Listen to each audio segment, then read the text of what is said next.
ကျွန်တော်ဖတ်ကြားခြင်းအစီအစဉ်မှာတဖန်ပြန်လဲကြိုးဆိုနှုတ်ခွန်းဆက်တတ်လိုက်ပါတယ်ခဏလေးဥညွှန်းဆုတောင်းရအောင်ကောင်းကင်၌ရှိအောင်သောကျေးဇူးရှင်ပါဘုရားရှင်ကိုကျေးဇူးတင်တယ်ခုတဖန်ပြန်လဲ၍ဝိညာဉ်တော်စာပေဖတ်သွားသောအခါမှာလည်းတူတယောက်စီနှလုံးသားကိုတုတ်ထိ၍နားလဲတဲ့ပေါ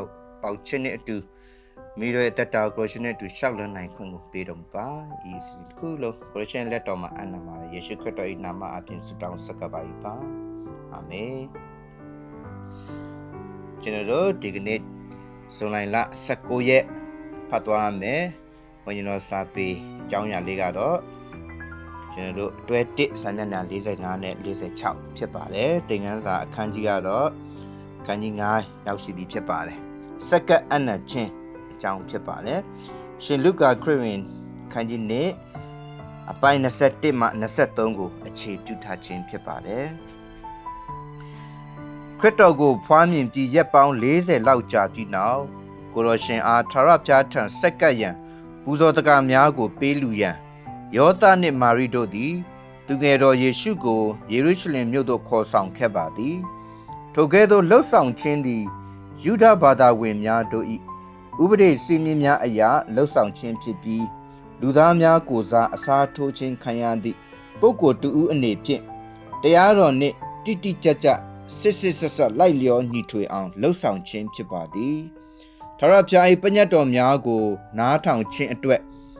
ခံဝန်ချက်တစ်ခုအနေဖြင့်ကိုတော်သည်အယေပြားလီမင်္ဂလာကိုလည်းခံယူခဲ့ပြီးဖြစ်ပါသည်ဝိနီးထုံးဖွဲ့ဆိုင်ရာပညတ်များအရာတနည်းအရွယ်ရှိတိုးတီကလေးကိုမိရှုရာရစ်အနေဖြင့်၎င်းခိုးတကောင်သို့မဟုတ်ဂျိုးတကောင်ကိုအပြစ်ဖြစ်ရာရစ်အနေဖြင့်၎င်းမိခင်အနေဖြင့်ပူဇော်လူဒန်းရမည်ဖြစ်ပါသည်အကယ်၍မိဘများသည်အလွန်ဆင်းရဲပါလျင်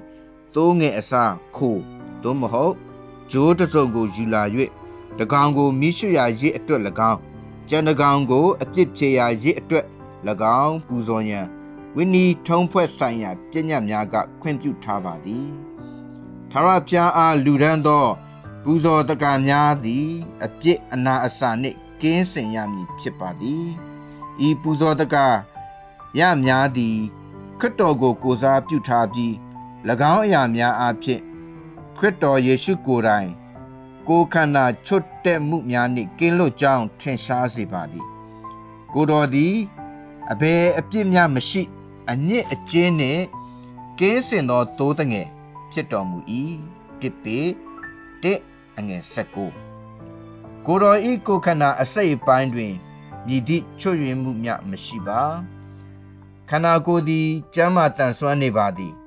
၎င်းဖြင့်အသက်တာတစ်လျှောက်လုံးတွင်တဘာဝတရားများနှင့်လိုက်လျောညီထွေစွာကိုတော်နေထိုင်တော်မူခဲ့ပါသည်ကိုတော်ရှင်သည်ကာယဗလဘက်တွင်၎င်းဝိညာဉ်ဘက်တွင်၎င်း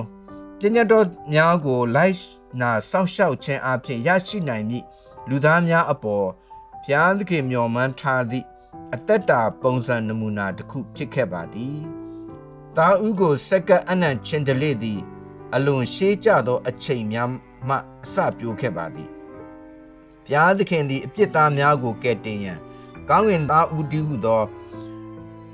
သခင်ခရစ်တော်ကိုပေးသနာမည်အကြောင်းဂတိပြုတော်မူခဲ့ပါသည်မိသားစုတိုင်းသည်သားဦးများကိုစက္ကပ်အနံ့ချင်းအပြင်ဤစုကျေးဇူးကိုအတိအမှတ်ပြုရန်ဖြစ်ပါသည်သားဦးကိုလူသားများထဲမှခရစ်တော်၏ကိုယ်စားလှယ်တူအနေဖြင့်ဘုရားသခင်အမှုတော်ကိုဆောင်ရွက်ရန်စက္ကပ်ဖို့ဖြစ်ပါသည်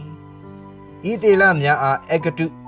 အီဂျစ်ပြည်မှလွတ်မြောက်ရေးလုပ်ငန်းတွင်သားဦးစက္ကပ်ခြင်းအမှုကိုတဖန်မိန့်တော်မူခဲ့ပြန်ပါသည်ဤသေလများသည်အီဂျစ်ပြည်တွင်ကြေးကျွန်ဘဝရောက်ရှိကြစဉ်တွင်ဖာရောဘုရင်ကိုလည်းထာဝရဘုရားကဤသေလသည်ငါသားဖြစ်၏ငါသားဦးဖြစ်၏ငါသားသည်ငါအားဝတ်ပြုသောအခွင့်ရှိစေခြင်းကလွတ်လော့မလွတ်ဘူးဟုငြင်းလျင်သင်၏သားဦးကိုပင်ငါကွပ်မျက်မည်ဟုမိန့်တော်မူကြောင်းကိုစစ်ဆိုလော့ဟုမောရှေအားမှားထားတော်မူ၏ထွက်မြောက်လေအပိုင်း20နဲ့23မောရှေသည်ကိုတော်၏သတင်းစကားကိုဖာရောမင်းထံကြားပြောခဲ့တော်လဲမာနထောင်လွှားလျက်ရှိသောဖာရောမင်း၏အဖြစ်မှာ